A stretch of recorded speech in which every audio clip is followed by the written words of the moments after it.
You want a war? You're gonna get one. Forget the lies, the money. We're in this together and through it all. They said nothing's forever, and they refuse to see the change in me. Why won't they wake up? Come on, come on, come on. Let's get it out. Move to the music, play that fucking music. Live through my music, yeah.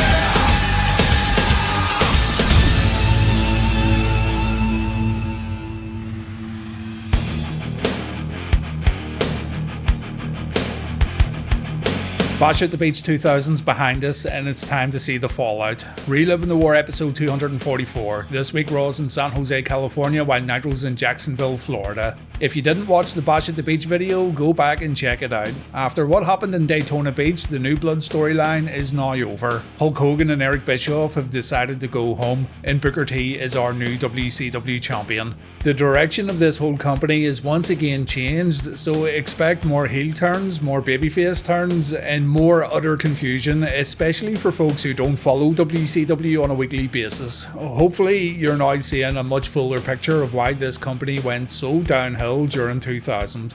Many of you attended WrestleMania weekend in Vegas, and our jam-up guy, OG Man, had a ball attending his first ever Mania. Not only did he represent Reliving the War at WWE World, where he met the creepy Triple H wax figure, but he also wore his Brett's Jam shirt inside Allegiant Stadium. Thank you, OG Man, and thanks to everyone who sent over pictures recently. I'm working through them right now, so more jam-up guys coming next week. Finally, today's the day, everyone. You can now go to makeshift.com and pledge to bring Smokey the Cat to life. We need 200 unique supporters to bring Smokey home, or he'll be stuck in Calgary forever. Your pledge will be taken off your remaining balance for the plush, and if we don't reach the goal, you'll of course receive your money back. So let's do it, folks. This is the only chance to make these real, and there's nothing I'd like more than for you guys to have your own little memento for the end of Reliving the War. Thank you, everyone, and let's get started.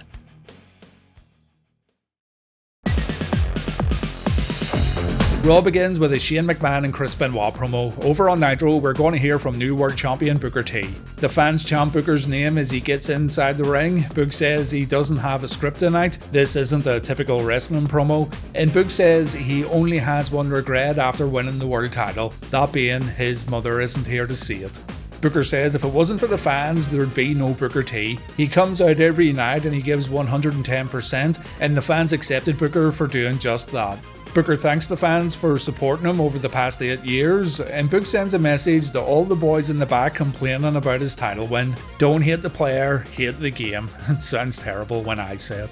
Book then imitates Goldberg, complaining about fans turning their backs on him, and he calls Goldberg a mark. Billy Boy's a mark for himself, a mark for the business, and it was the fans of WCW who made Goldberg what he is today. Finally, Book asks security to bring this lady into the ring, and this is Booker's wife, Lavestia. Doug Dillinger brings Lavestia down to the ring, which is more dangerous than walking down by yourself. And Booker says he loves his missus, and he thanks her for letting him go on the road to fight sweaty dudes in his trunks. Mrs. Huffman's like, no problemo, matey. Out comes Stevie Ray. The fans boo as they all expect Stevie to ruin his brother's big moment, but Stevie says he knows Booker better than all these people in the audience. He remembers pushing Booker around in a tricycle, he remembers sleeping in the same bed as his brother for 14 years, and he remembers letting Booker borrow some clothes for his first date because Book's threads weren't, and I quote, hip or funky enough.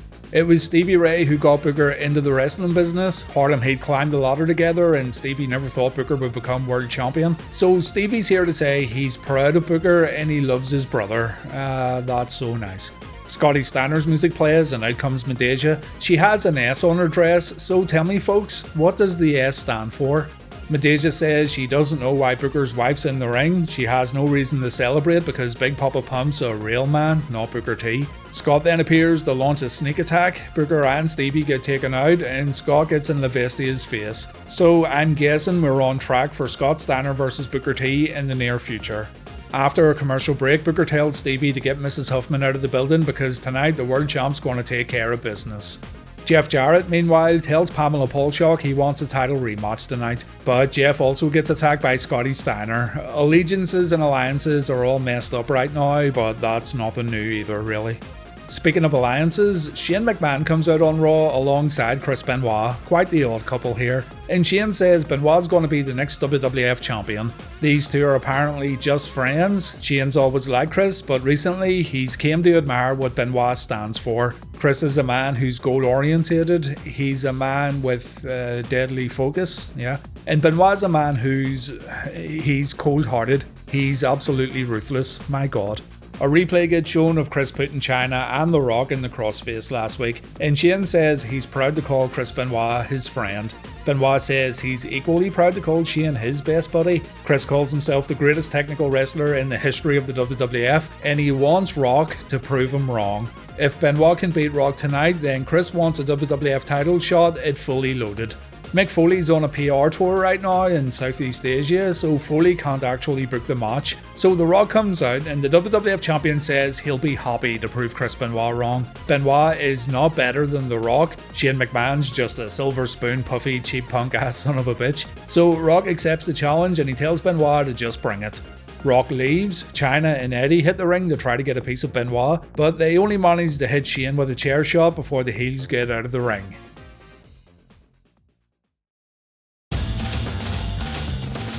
Raw presented a triple threat tag match next. Too Cool vs TNA vs the Hardys. On Nitro, we've got Shane Douglas vs Crowbar.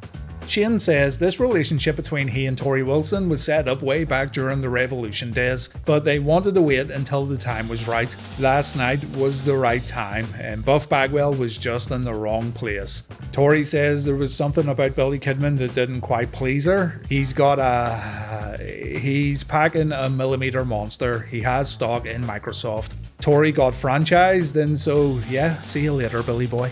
Out comes Crowbar along with Daphne. Mr. Bar hits the ring and John Cena starts delivering moves. As we get underway, we get notified that Nitro's preempted next week. It's going to be a Tuesday night show, but I'll just put it against Raw as usual. After a brief fight on the outside, Shane tries to deliver the Three Amigos, but Crowbar stops the third suplex with a suplex of his own. Shivani then announces that Jarrett won't be getting a title shot tonight, and instead it's going to be Mike Awesome versus Booker T, and my headphones broke again when Daphne began screaming at the top of her lungs. Speaking of Daphne, she not only stopped Tori from attacking on the outside, she also smacked Shane Douglas across his Chevy Chase, but still Douglas won the match. He pulled off that crappy franchiser move to knock Crowbar out, but after the bell, Buff Bagwell came out to attack Douglas. Tori was in no rush to help out her new man. Kidman calls Tori a dirty skank backstage. He gets attacked by Jeff Jarrett because Double J wants his title shot. Kidman fights back before we cut away, so Double J versus Kidman is likely going to happen tonight on Nitro. On Raw, our tag team match right here was once again set up to further the Lita vs Trish rivalry. We've got an elimination match here, and after the Hardy Boys got eliminated, Lita decided to attack her new arch nemesis. Albert put a stop to this and he gave Trish a free shot, but the Hardys went after Big Al, which left Test all alone against Too Cool. Scotty had the chance to pull off his worm. Taz showed up to choke the worm out. This allowed Test to hit his diving elbow, and so Test and Albert win our match.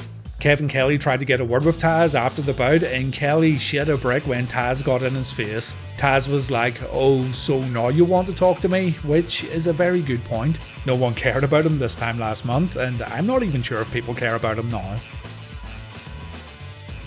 Mick Foley may be away on serious PR business, but he still booked Road Dogg in a match against Chris Jericho. He also stated that if DX interfere in the match or attack Chris in the back, then Triple H's match against Y2J at Fully Loaded will get called off, and we learn all this info from a backstage DX promo. Triple H tells Road Dogg he better get the job done. Road Dogg and X-Pac tell Hunter to chill out, but the game isn't chill at all tonight. Over on Nitro, Tank Abbott gets out of a limo along with 3 Count. He's got a gold record, so I guess the boys have dominated the Billboard music charts. And 3 Count are going to come down to cut a promo while that Road Dogg vs Chris Jericho match is up next on Raw. Tank says 3 Count is the best band in rock and roll history. Tonight there's going to be a big party. And to get the party underway, Tank wants 3 Count to hang their gold record from the ceiling, and yeah, we all know what's going to happen here, don't we? Tank bosses Evan Courageous around, telling them to hurry up and hang the gold vinyl, but the Young Dragons show up to launch an attack, and I couldn't help but notice how dumb it was that Tank just stood back and allowed the Dragons to attack his favourite boy band. Eventually Tank does get involved, but then, holy shit, the Great Muta shows up to even the odds. Tank takes the Green Mist, the Young Dragons steal the gold record, and it appears that Muta is now part of the Young Dragons team. This is something I can definitely get behind. Road Dogg doesn't want to cut a pre-match promo this week. Instead, he wants to beat Jericho up on the entranceway, so you can sense Road Dogg's feeling a little pressure from his master Triple H. Remember, DX cannot interfere in this one, and Jericho's firmly in the driver's seat when the match gets in the ring. The other members of DX watch on in the back as the match progresses. Road Dogg takes Jericho's springboard dropkick, but on the outside, Chris gets dropped on the ring steps. This allows the DOGG to take control back in the ring with a few corner kicks, a foot choke, and a kitchen sink. James gets a bit cocky next with a few modified versions of his dancing knee. Now is probably not the time, Mr. Dogg. That cockiness gets knocked out of Road Dogg with a flying forearm followed by a facebuster. And while Road Dogg avoids the walls of Jericho, he ends up hitting the mat hard after a failed Vader bomb. Jericho delivers a lion salt. He doesn't get all of it, but he gets enough to win the match. And naturally, Triple H is really annoyed by the outcome of this match. Road Dogg heads back to the DX dressing room. He gets shoved by Triple H. X-Pac, of all people, has to be the voice of reason, but Hunter doesn't want to hear it. The Road Dogg failed in his mission, and the cracks are beginning to form in D-Generation X. Ernest Miller saw what Jeff Jarrett did to Billy Kidman. He's tired of Double J being so disrespectful, so he's not going to give Double J a title shot, and instead he's putting him in a match against Billy Kidman. On Raw, we've got The Undertaker cutting a promo. Jeff and Billy had a little pyro battle before the match began, and I think Double J was our winner. WCW are also trying to sell foam Double J guitars, and I guarantee you these fans were handed these for free on their way to their seats. I've seen some bad wrestling merchandise in my time, but those shits are truly terrible. Jarrett dominated the first half of this one and he kept control on the outside. Kidman tried to build his comeback during the second half with a few crowd-pleasing moves, but Jarrett was able to shut him down with counters. Still, Jarrett did take the BK bomb, but that no-good Torrie Wilson came down to distract young Billy. Billy wants to avoid STDs tonight, so he tells Torrie to slide on, and Kidman even stopped Wilson from smacking him in the face. Unfortunately though, Shane Douglas ran down to hit a DDT, but Billy still stayed in the match when he got back in the ring. Jarrett tries a powerbomb, but he ends up sticking his head in Billy's nutsack. Billy then goes for a tornado DDT, but it gets countered. Jarrett wins with the stroke, and yeah, weird booking for Jeff Jarrett tonight after everything that happened at Bash at the Beach. On Raw, The Undertaker says he doesn't do much talking these days because there's already too many people talking every week on Raw. But the American Badass needs to call someone out, and that someone is Kurt Angle. Angle stopped the Brothers of Destruction from winning the tag team belts 2 weeks ago. He poured milk over the Undertaker's motorbike on SmackDown without cleaning it up. So the Undertaker isn't going to allow Kurt to hide behind a bogus apology. It's time for Kurt to come out and meet his maker.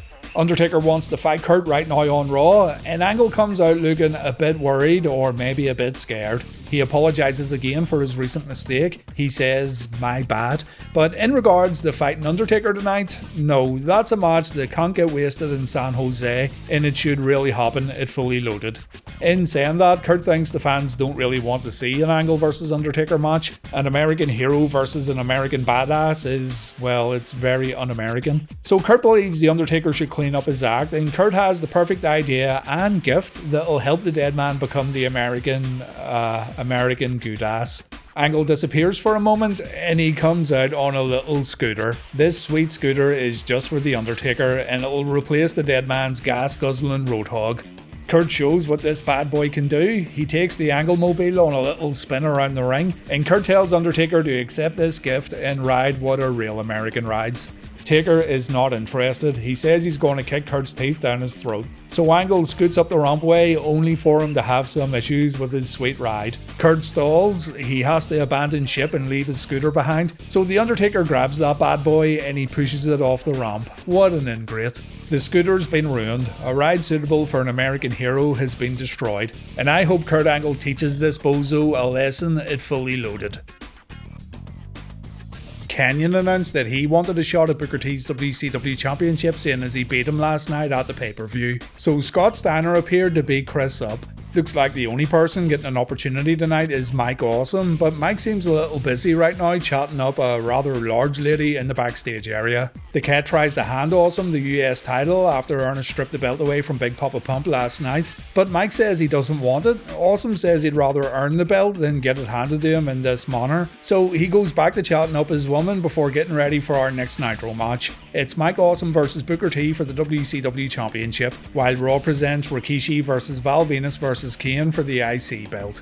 Booker T gets a great reaction as he hits a spinning back kick and Awesome takes a break on the outside. When the match resumes, Awesome takes the Harlem sidekick and Booker keeps his momentum with a few mounted punches. Another Harlem sidekick unfortunately fails and Awesome delivers a big lariat. And after one more lariat, the match goes to the outside where Awesome tries to use a chair on Booker that's already broken. He does grab another one and it's more effective. Awesome gets back in the ring with a slingshot splash. He milks the crowd a little before planting the world champion with an Alabama slam. Schiavone thinks this could be the shortest world title run in history when Awesome pulls off his top rope splash, and I guess Tony's forgetting about those 1 hour reigns we saw on Nitro earlier in the year.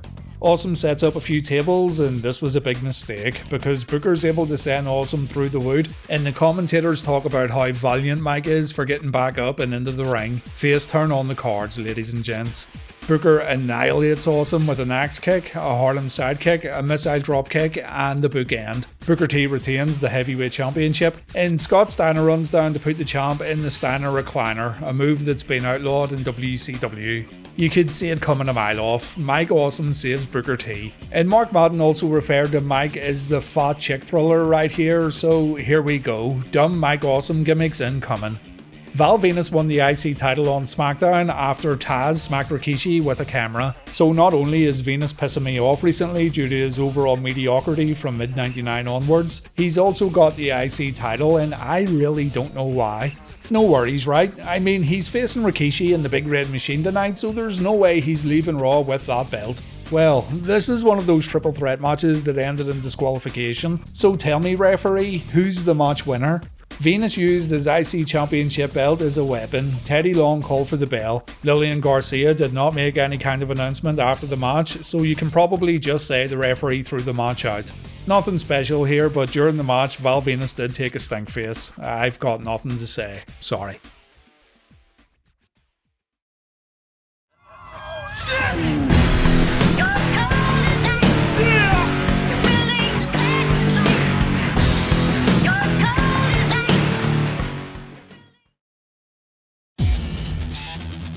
Stephanie hears Triple H take a mean wet shit outside the restrooms and she goes in to check on her husband. He looks totally defeated and the smell is diabolical. Steph asks Hunter if he's alright and Hunter's like, man, that felt good. But Hunter also has an idea for tonight, an idea that Triple H calls foolproof. And Stephanie must play a part in this foolproof plan as she comes out next to cut a promo. On Nitro, we've got Ernest Miller making a main event announcement.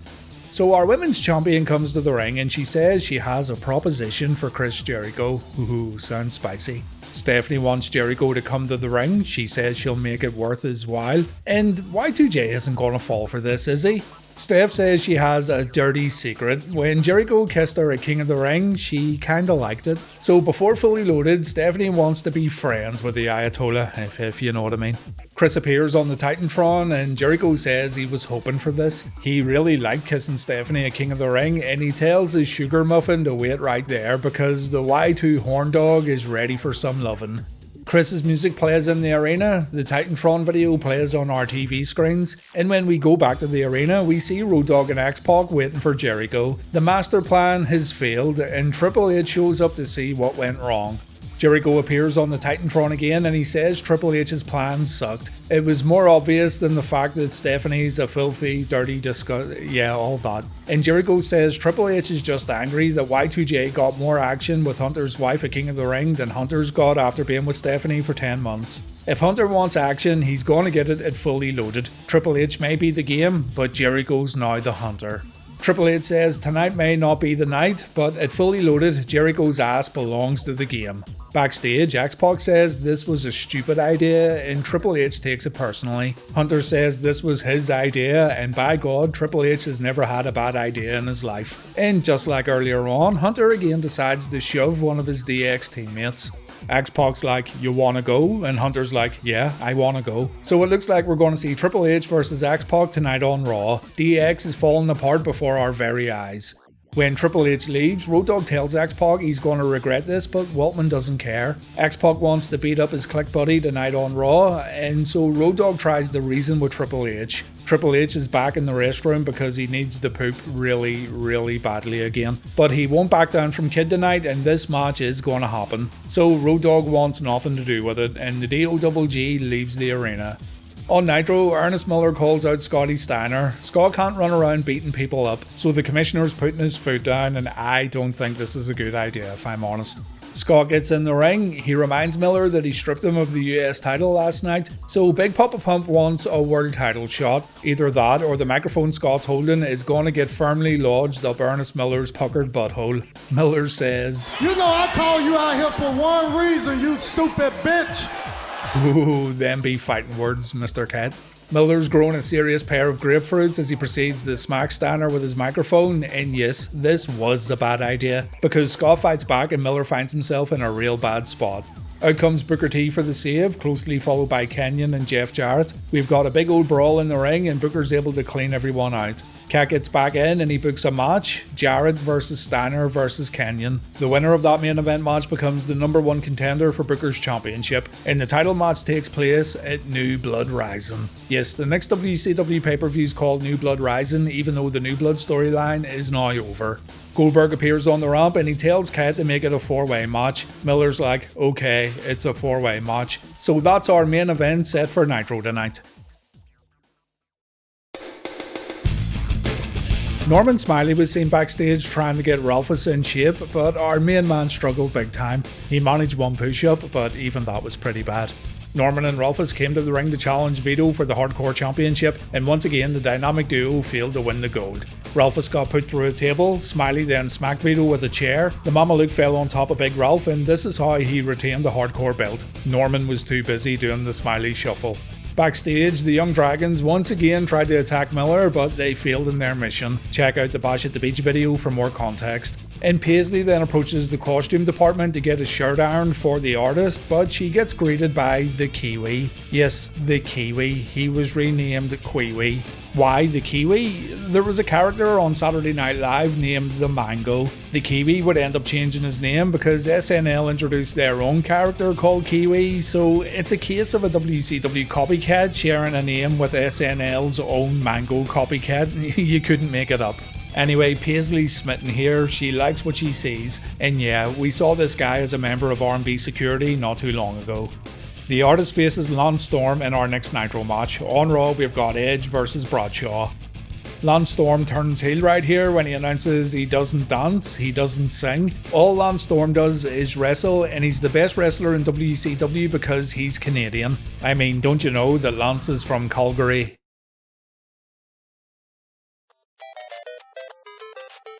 Alberta, Canada? Well, now you do. Lance wants the Canadian national anthem played, getting Heart Foundation flashbacks right here, and afterwards the artist comes down to hopefully job out because fuck this guy. The artist did indeed do the JOB, but cool moves from Lance Storm included a jumping leg lariat, a smooth dropkick, a standing sidekick, and a springboard dropkick.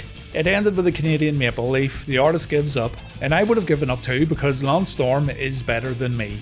Edge and Christian were supposed to face the Acolytes tonight while defending their tag team belts, but Christian has a bad case of the sniffles. Christian thinks Edge should face an Acolyte all on his own because, you know, the tag belts won't be up for grabs. And Edge is like, yeah, single matches rule. So Edge took on Bradshaw in our next match, and even though Christian's got a real bad cold, he still came out to support his buddy. What a guy. The CLB got on the ring apron and he tried to distract Bradshaw. This backfired when Farouk took care of Captain Charisma, but the referee left the ring and Christian tried to hit Bradshaw with the ring bell. Christian takes a clothesline from hell, Edge takes control of the bell, and Bradshaw gets clocked. Edge wins via pinfall. The match wasn't too bad, but it was a little short.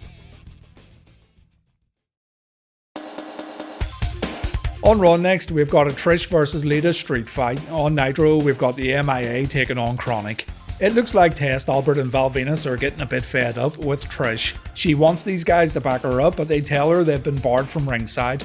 Tess gives Trish some advice on how to win. The boys then chant her name, and then they laugh at her as she leaves the locker room. 3 total arseholes. These two are also facing each other at Fully Loaded, so I fully expect some shenanigans here. I can also visually see the match runtime before the bout begins, but I like to pretend I can't for the sake of your enjoyment. So yeah, this one really didn't get started, and all we really got here was Lita beating up Trish for a while. Make no mistake about it, these two weren't trailblazing at all when their rivalry began. To be fair, Trish is working in high heels right here and she didn't really do anything at all. But what we got here was kinda sloppy and the only real highlight was a moonsault from Lita. They also fall back on Lita ripping off Trish's clothing, and that's when Steven Richards shows up to put an end to this debauchery. Steve pulls Trish out of the ring, he covers her up while Jerry Lawler calls him an idiot. And after Trish gets brought to the back, Steve says the fans don't know what's good for them. No one wants to see Trish's massive mama jammas, according to Mr. Richards, and so Stevie took it upon himself to censor this unacceptable display. Stevie then officially declares the match is over, so there you go.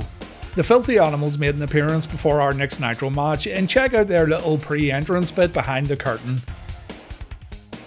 Yeah, Juventud knew what he was doing here. Ray and Hoovy joined the commentary table, and Juventud talked about showing respect to the Juice. And our match began with Bryan Adams performing a full Nelson Slam on the captain while Hoovy booed. The MIA came back with a double DDT. This apparently wasn't juicy. And after a double clothesline, the Animals began stalking the ringside area, but they got intercepted by Jindrak and O'Hare. The boys have ditched their baggy pants in favour of their old tights. But never mind that, look at Hoovy not knowing what to do when getting whipped into the guardrail. That wasn't very juicy either, was it? Reaction goes up for an elbow drop, he misses by a mile. Clark comes in for a death penalty on Corporal Cajun, but Reaction comes back in with a spinning wheel kick. The big man goes up for the moonsault. Completely forget what you called this now, but I'm sure it's no longer the no laughing matter. And even though Reaction delivers the move, Bryan Adams comes in to break the cover. The Corporal tries to get all fancy, but a tilt-a-whirl backbreaker puts him in his place. Lash then takes the high times, but he stays in the match. So KroniK try to pull off their Doomsday Powerbomb and... yeah, okay boys. KroniK win via pinfall, and after the bout they get attacked by Palumbo and Stasiak. Any more tag teams want to show up in the back, you might as well come out now. The MIA end up taking these guys out, and yeah, I don't care.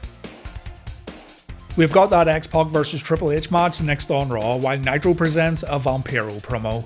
Vampy Balls brought a casket with him to Nitro this week, and we can only assume that the corpse of Dale Torborg lies inside. While Vamp makes his entrance, Schiavone sends well wishes to Bam Bam Bigelow, who saved a few kids from a burning fire over the weekend close to his home. And Tony says Bigelow suffered second degree burns over 40% of his body. Bam Bam would end up spending 10 days in hospital.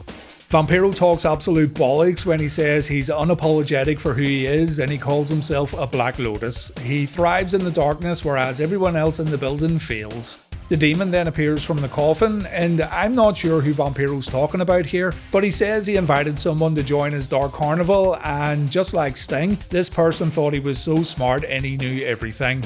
I think Vampiro might be talking about Dale Torborg here, but honestly, who knows? The problem with WCW is, you're not always convinced if what folks say actually means something to the story, or if they're just talking out their ass because no one cares about the finer details.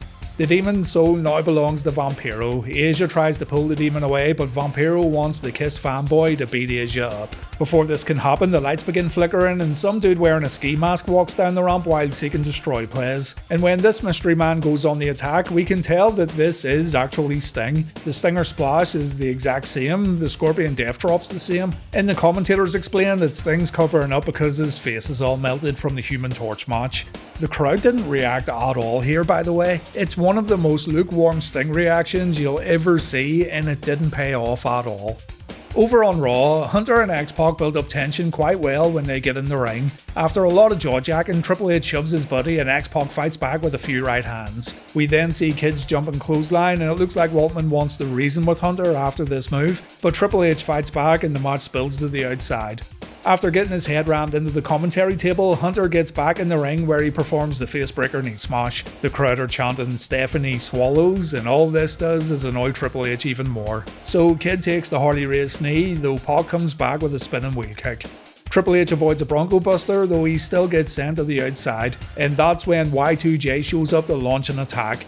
This was a big mistake by Chris, because Hunter's plan from earlier on comes into play when Pac points to the entranceway and Road Dogg shows up holding a sledgehammer. It was all a big setup, and seeing as DX didn't interfere in Jericho's match, and seeing as it's actually Jericho interfering in Hunter's match, then DX are free to do as they please. A good little heel setup right here on Raw.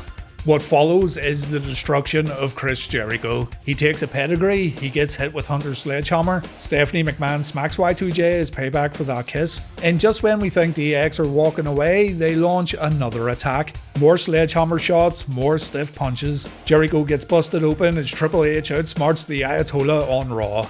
After a commercial break, DX watch Chris getting put in an ambulance, so the game must be feeling pretty good about himself right about now.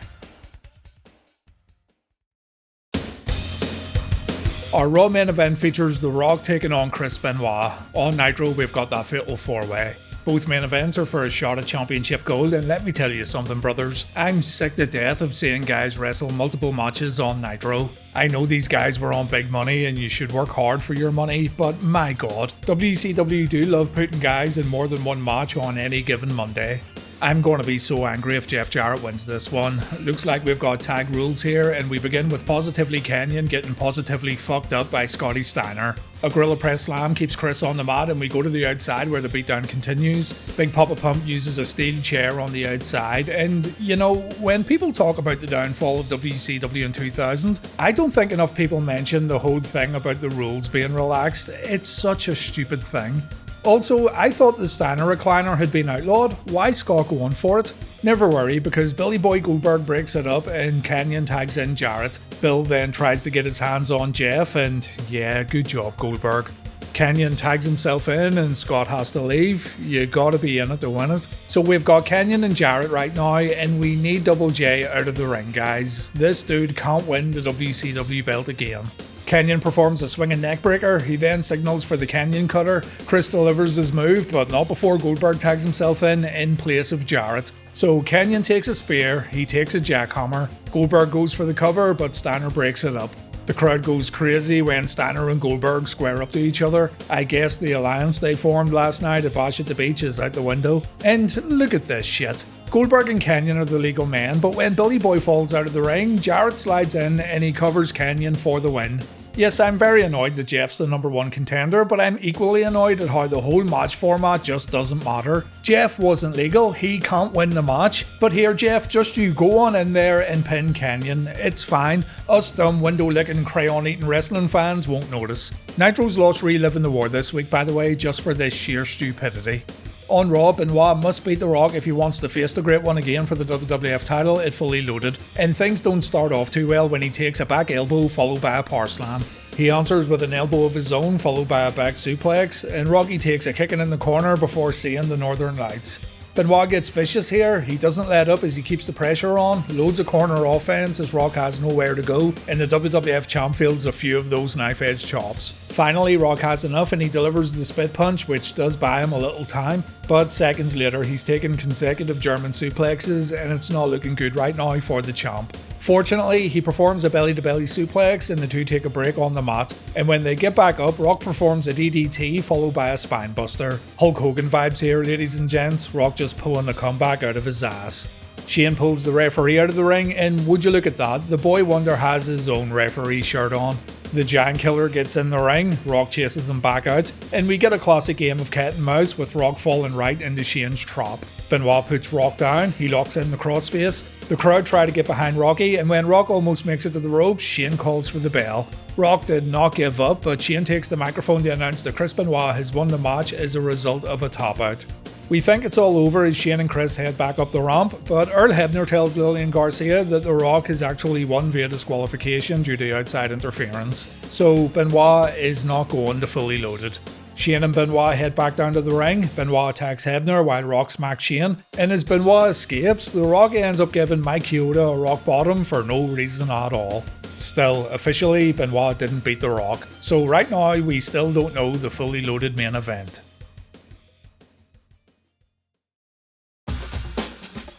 Raw wins Reliving the War this week. Earlier in the year, WCW had their big reset, and the big idea was to have this New Blood storyline carry the company through the year 2000. That storyline has abruptly ended. The company is once again in a state of chaos as they try to once again lay out new babyfaces and new bad guys, and it's no wonder people didn't want to go through all this again.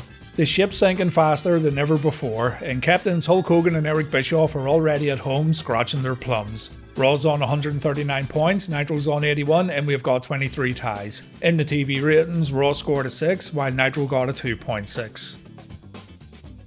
Nitro's on Tuesday night next week, but as mentioned, I'll just cover both shows together as usual. We've got Scotty Steiner threatening to destroy Ernest Miller if he doesn't give him a title shot, the Great Muta is in action against Vampiro, and we've got ourselves a ladder match between the Young Dragons in 3 count.